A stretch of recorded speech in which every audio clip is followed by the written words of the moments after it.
My journey to hell and back began 20 years ago. I met my husband, Stan, inside a church where I was offering candles to the Blessed Virgin Mary.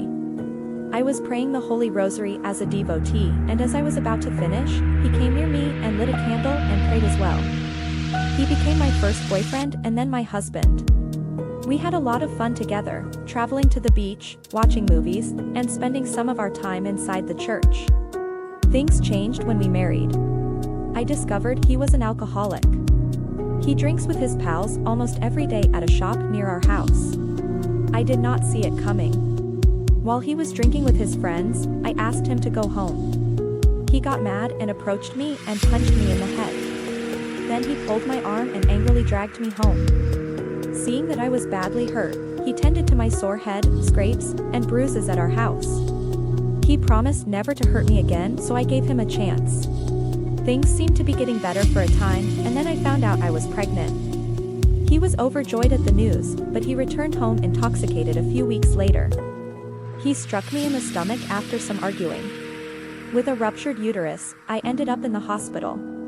After a miscarriage, I was informed I would never be able to have children. Stan was very apologetic at first, but later I discovered that he was seeing her high school sweetheart. When he left his unlocked phone while he was in the bathroom, I read his text messages and found out that he was about to leave me. I cried and asked him not to go, but he told me that I am worthless and he wanted to have children of his own. He left the house and never came back. I sobbed as I was alone for several nights waiting for my husband in the hope he would return, but he didn't. A phone call from my best friend, Clara, saved me from taking my own life. She urged me to keep going. She was my classmate in college, but when we graduated, she returned to her home province. She invited me to a retreat since she knows how much I adore the Blessed Virgin Mary. She also told me that we can go to Mananambals in their province for a love potion so I can let anyone fall in love with me, even my husband. I know that no one will ever love me as much as Stan did since I'm overweight and ugly. I embarked on a journey to find a Mananambal who could brew me a love potion in Siquijor. I also wanted to see the famous image of Saint Rita, also known as Blackmagicmary, which is housed in a nearby church in that area since I believe touching it will bring me miracles.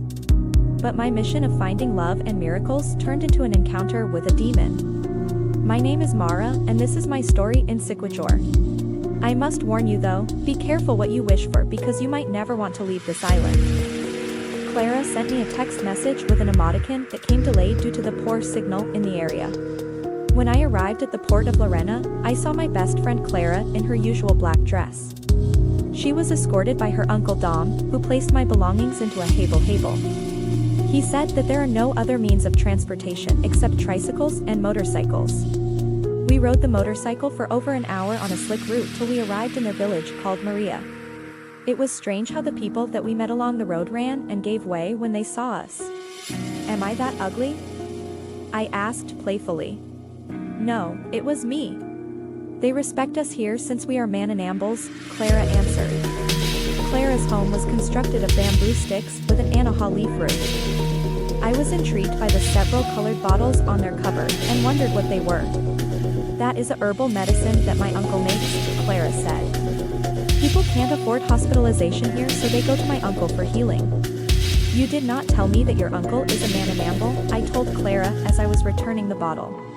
I am sure I mentioned it to you when we were in college, Clara mentioned. By the way, are you hungry? There is no fast food restaurant here, but Uncle cooks well. Uncle Dom placed some barbecue meat, rice, and soup on the table. He then offered us to join him for a meal. Clara then persuaded me to take a seat and eat. The dish was wonderful, however, it had a strange flavor to it. I put some herbs on it to rejuvenate your body, Uncle Dom said. I know you're tired. Do you also make a love potion? I asked him. Uncle Dom and Clara looked at each other and said in unison. Of course. Clara then said, the locals go to Uncle for that as well. How much do they pay for it? I asked. It is free, but it has conditions, Uncle Dom answered. Clara interrupted, I will explain it to you later, we need to go to the church right away to register for the retreat tonight. Uncle Dom completed his meal, walked away from the table, and went outside to sharpen his jungle bolo on an improvised chair. He gave me chills every now and then as he stared at me.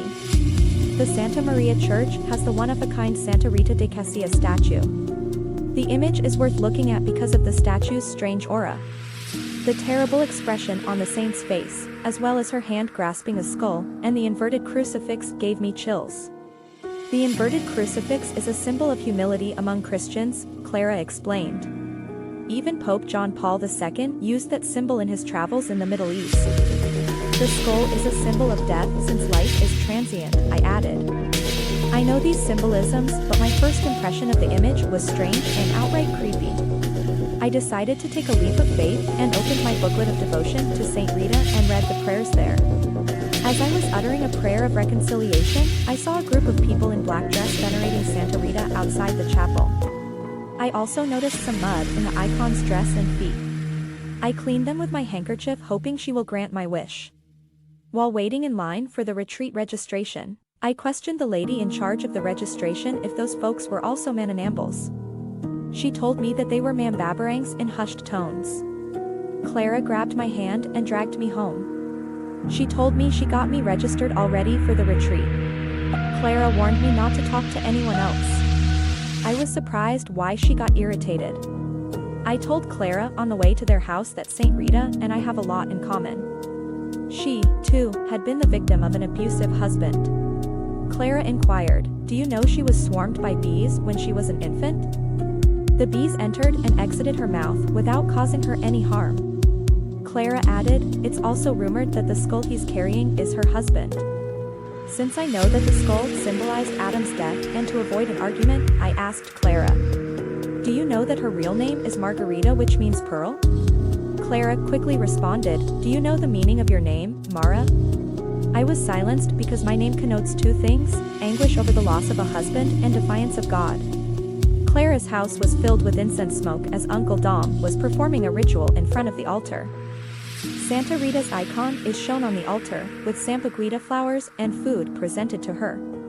While the old guy was praying, a swarm of bees approached him, entered, and exited his mouth without harming him. He finished his prayer as soon as he saw Clara and I enter the premises. "You are my best friend Mara, and I hope I can trust you," Clara cited. She looked at her uncle, who gave her a savage look. She nodded and continued, "Yes, we are Mananambals, but we belong to a higher level. We are Mambabarangs. Our skill set is way higher than the Mananambals. We believe in the universal values of justice, freedom, and equality. We help suffering people like you," Clara revealed. "Your husband deserved to be punished for his wrongdoings," Uncle Dom remarked. "He does not deserve your love." For a little period, I felt numb. I remembered the times when my spouse smacked me across the face.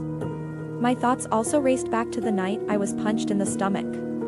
I felt the pain as if they were happening again and started crying. "Our patron Saint Santa Rita will help you," Clara urged me. "But you have to be brave and let him go. It's really tough to leave an abusive spouse. It often seems like you're failing, or that you're hurting your family, or that you're not trying hard enough, or that you're not giving your spouse a second opportunity. We can be your own family, Mara." Uncle Dom in a convincing tone. "Allow us to avenge your sufferings." I saw two memories at once, one of my husband drinking with his friends, enjoying and singing, and the other of me suffering alone at home. While I was tending to my wounds, I also imagined my husband having intimate relation with another woman. When he hit me, I saw blood flowing out of my vaginal area, and I felt something I hadn't felt before. I was murderously enraged. "If you open this bottle, you are agreeing to us to seek justice for your sufferings. We shall wreak havoc on those who deserve it. These insects will summon other insects to come inside your former husband's body. They will devour his flesh while he is alive, and he will die slowly," Uncle Dom said as he handed me a bottle full of insects. I grabbed the bottle and wiped the tears on my face. With a grin, I opened it and prayed to Santa Rita, the patron saint of Mambabarangs, to punish my husband. The retreat location was a short distance away from the church.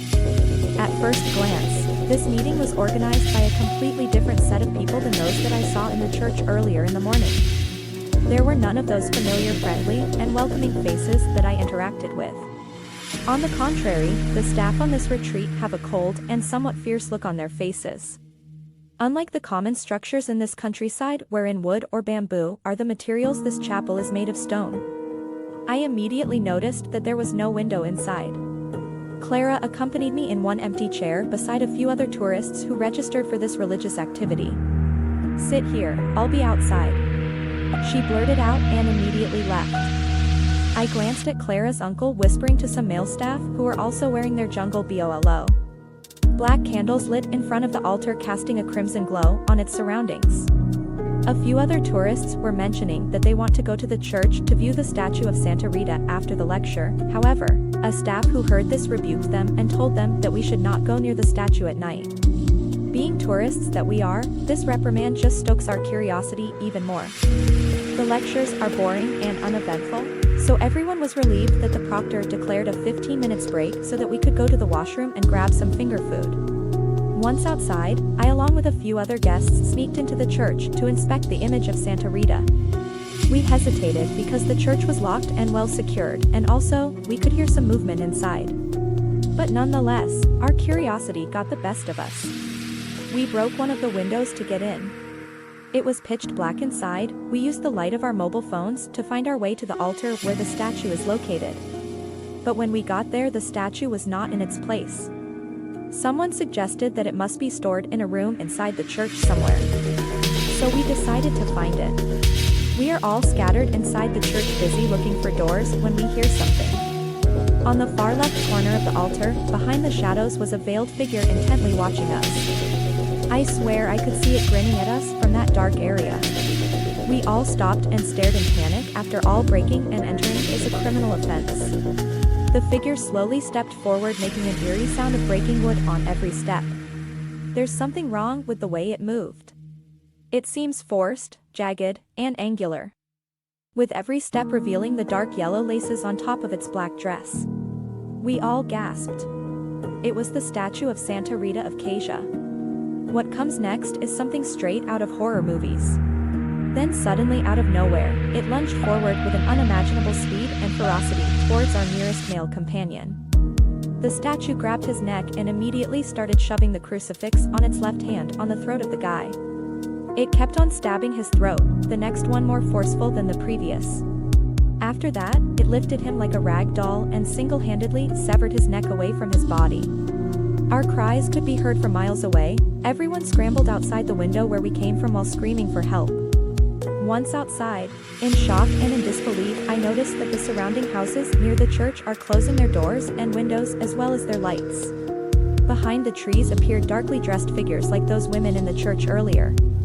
One of them lit a torch and started shouting at us while pointing her fingers in our direction. Like the statue, her movement was also peculiarly forced, jagged, and angular. There was now a chorus of shouts emanating from that crowd. Then it hit me, they were not just shouting. They are hexing us with curses. Some of the Mambabarangs opened jars filled with every unimaginable creepy critter. Those same insects proceeded to enter every available orifice on most of the tourists. Noses, ears, mouth, and even skin are punctured and devoured from the inside out. Those of us who survived are rounded up by the organizers and staff and herded inside the stone chapel.